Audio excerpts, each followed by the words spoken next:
Vancouver got thumped by LA 5-1, Oof. I think it was last night. And, Yeah. JT Miller is back, but it's the stuff, you and Petey, that won't go away. Are you hurt? He says he's not. Just stop. The vibes are not immaculate in Vancouver. They haven't been all year, and they don't seem to be turning around. Might have been rock bottom for JT Miller last night. Boom. They benched him, talking at words. He slid to the end of the bench. The quotes post game, the give a bleep level on some goals against. It was people last night saying that might have been his last game as a Canuck. It was that bad. Well, and I don't know that. I mean, I put out the feelers today, and it's crickets kind of coming out of Vancouver, which is also in some way, shape, and form telling, right? Mm-hmm. But when I saw the media avail of JT Miller yesterday, I kind of went, "Ooh, this has the aroma and the look of a guy who's had enough." Yeah, he's had enough. Not of the media. I think he does actually have a respect and appreciation for the questions that are being asked, but I feel like it can only go one of two ways, right? Either Patrick Allvin and management of the Vancouver Canucks brings his camp an opportunity, a trade opportunity, or maybe JT just steps up and goes, I got the no move clause. I've got 3 young kids. I'm going to protect my family. So you can drag me through the mud. You can do whatever you want. I'm not waving that thing until the offseason. And then I'm going to determine exactly where I'm going. I'm not saying that's how it's going to play out, but it's certainly an option that would have to be considered, right? As this thing continues to drag. And, as it's been reported by all of us, it does feel like JT Miller, there's more action around JT Miller, because I think that contending teams around the league look at him as a tangible upgrade. They can visualize, the grit that this guy plays with, everything that he brings when he's on his game, and they can see how that would upgrade what they have. Elias Pettersson's a little bit different. I watched him that Toronto game where Vancouver was real good, and I saw a different level of Pettersson in that game. I mean, defensive zone, he was getting in lanes, he was trying to win puck battles and all of that. Didn't see that I didn't watch that game as closely last night. But what was the game before? And they weren't very good in that game either. Anyway, he just it's too inconsistent. So and from Vancouver's standpoint here, guys, they're in a precarious spot in the standings, right? Okay. It's not like they can trade JT Miller to the Dallas Stars, who, by the way, have a ton of cap space, right? Because of Sagan's injury. And I'm sure they'd like to have him. And I'm pretty sure he'd go to the Dallas Stars. What has to come back the other way? Look at that Dallas lineup. It can't be a prospect and draft picks. I mean, Vancouver needs to compete. Like they've got to stay in the fight here. So it's gonna be curious to see how this all plays out. When they moved Bo Horvat, they did it for a first, and they immediately turned around and turned that first round pick into Philip Hronek, who they've since re-signed and has been a great fit for Quinn Hughes and has just got back and healthy. Yeah. But it's a reminder that sometimes it doesn't have to be the asset you want that you start with. If you can get a first or two from Dallas, those play everywhere, and teams selling want those. So maybe it's a similar tact with the same GM and president. I think you nailed it, man. Honestly, and I think that's why this is taking so long to develop. And that's because, maybe Allvin and the Vancouver Canucks haven't found that third party yet, or they just haven't been able to put the pieces collectively together to make that whole operation sing. But I know management in Vancouver well, and I've spent enough time around Francesco Aquilini, part of ownership of the Vancouver Canucks, to know like he will be hot. He will be hot, especially after last night. And look, he's got an ample amount of respect for Jimmy Rutherford. It's not like he's burning Jimmy's ears off the side of his head, but there would have been words. And I'm sure there have been many, many times. That's like, he's a passionate owner. I get it. It's an interesting, the entire scenario is interesting because it gives credence to everything that's been said about there being issues in the room or that there's something wrong. And they've come out and said, no, I don't know what you're looking for. There's clearly something wrong. And when or how did it happen? They went to round 2 of the playoffs. They had a very good season last year. There was no reason to think that they weren't going to build again and be one of the top teams in the West this year. Right.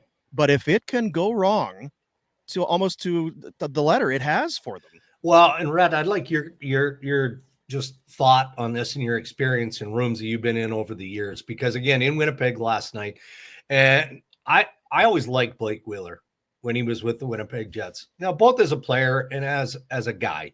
I mean, boy, very similar to J.T. Miller in his approach. Like, he's in your face. If you're not playing the way you need to play or are capable of playing, he's going to let you know about it. And that rubs some guys the wrong way. And so I wasn't in Winnipeg when Vancouver came through, but some of the media assembled here said walking into that room had a very similar feel. The Vancouver room had a very similar feel to when the Jets were going through some real tough times with Blake Wheeler at the helm. And at that time, and this wasn't necessarily Blake's fault, but maybe it gives us a glimpse of where Vancouver is at. It's not just about Pettersson and Miller, and nor was it about Wheeler and Scheifele back then. But what happens when you've got situations like that potentially is it encourages clicks.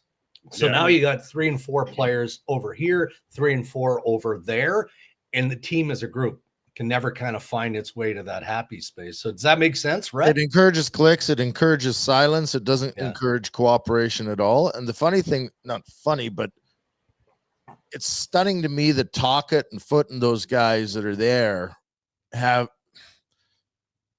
at least that it's happened under their watch, right? Yes, It must be so bad that those guys can't repair it. And the Sedins too. Exactly. Like, to me, that's like, these guys have been around, have been in rooms, have been those guys that pull things together. I think, from what I know, I don't know them all that well, but that's the perception I have of them, that they would see these things happening and have an idea of how to fix it. Noodles and I talked about this last week, and it's like, it feels like nobody knows what to do. And I think that's real, but that's not an indictment of Rick Tocchet or Adam Foote or the coaching staff. That's how bad it is. That's how bad it is. Yeah. And you're faced with limitations here. Like back in your day, Rhett, honest to God, wouldn't they just they'd put curtains over the glass of the practice arena? They'd lock the doors so nobody could get in there outside of the actual team. And you'd figure it out. You'd figure it out on the ice, or you'd figure it out on the dressing room, but you'd figure it out. And that's the way Adam Foote would have approached things in Colorado, and Rick Tocchet and the teams that I mean, it's just unfortunate. They can't get that. They can't get that accountability. Player, and it is what it is. And again, it's not that. It's not an indictment on that. It's not an indictment on the coaches. It does create a unique situation where it's like, I don't know what to do. To follow up on this, if you go back a ways, Bruce Boudreau comes in and coaches Vancouver. They weren't very good. Boudreau comes in, they are good, then they're not good, and they run Boudreau out of town, which is fine. Bring in Tocchet, and they come along big time last year. I don't know that most people saw him being good, but not as good as they were. Yeah. And now you've got Demko, and now so what really are they? I think they're better than what they are right now, but are they as good as we maybe thought they would be? And which leads me into the real question I'm trying to ask is, at what point does ownership or Rutherford or Alvin decide, you know what, this isn't the group? Yeah, it's a fair point. And Besser's for sale, and these guys are for sales. We can quickly recoup. Yeah, it's going to be a down year, but we believe in the coach. We believe in the goalie. The goalie's going to be better next year, you got to expect, right? Do we just throw in the towel a little bit? Like, you would never say that to the fans, but there would be an approach. They've got a bunch of players that are really effing good, and if they want to move them, I think they could get serious returns. Well, those 3 guys, right? In Pettersson, J.T. Miller, and Brock Boeser. I mean, I don't think Besser's coming back. Here's the one, and it's the one omission from that list of names that I think would really rankle the fan base. I think you could sell a renovation. I do, because you got an educated Canadian fan base who are watching this group, and they can see that it's not working, and they're tired of all the headline nonsense and a rift and all of that. All they care about is wins and losses and a better direction, a better future. So I think you could sell, because you're not getting, like, who's going to rip their roster apart? A contending team, who's going to rip their roster apart to acquire Elias Pettersson in season? Probably not going to happen, right? Maybe in the offseason you get better returns. But I think where you rankle the fan base in Vancouver is, what about Rick Tocchet? I mean, he's got an option on that contract. If Rick Tocchet decides, you know what, to the point we just made 90 seconds ago, like in my life, I've never seen anything like this. And I've faced some adversity and challenges, and I got through them. It wasn't easy. I'm at my wit's end here. I don't know what more I can do to fix this. So maybe it's time we go in a different direction. And I mean, if that's the case, and I don't know it to be, but it's been speculated on, right? I mean, people are talking about, I think that one hits the fan base between the eyes, because I do think that the fans have a real appreciation for everything that Rick Tocchet and that coaching staff bring to the Vancouver Canucks. Okay, so back to Rhett's point, though, like, do you think the owner would be on side with a step back for 2 steps forward? That goes against the grain on everything we've witnessed from Francesco Aquilini's since he's brought the team. Like, he is always win now, burn the boats mode. Yeah. And I don't have a real answer for that. From a hockey perspective, I think he could be convinced. And Jimmy is a real convincing guy. Like, I mean, Jimmy Rutherford's got miles and miles and miles of experience. And I think he, of anyone, could explain how this makes sense. You know, do you want to squeak into the playoffs now and get dispatched and piss off everybody in Vancouver? Or do we want to make the necessary changes and build the right way in as quick a transition as we can, so that we're really good for a long time moving forward? And it's not one playoff, it's multiple playoffs, and away we go. And, you know, maybe the response from Francesco at that point is, well, I thought that's what we were doing last year. Yeah. Like, it felt like that's what we were doing last year. So what's going on here? To get back to where we started on this conversation with the Vancouver Canucks, Boomer, I mean, something has to give, plain and simple. And based on the aroma that came out of that building last night, it does feel like that's the final straw. So we'll see how the weekend goes. Coming to a head. And a couple wins won't be enough. It's going to take a series of wins, or just some impressive performances. It'd be tough if you're a Vancouver fan, because JT Miller was an animal last year in the playoffs. So good.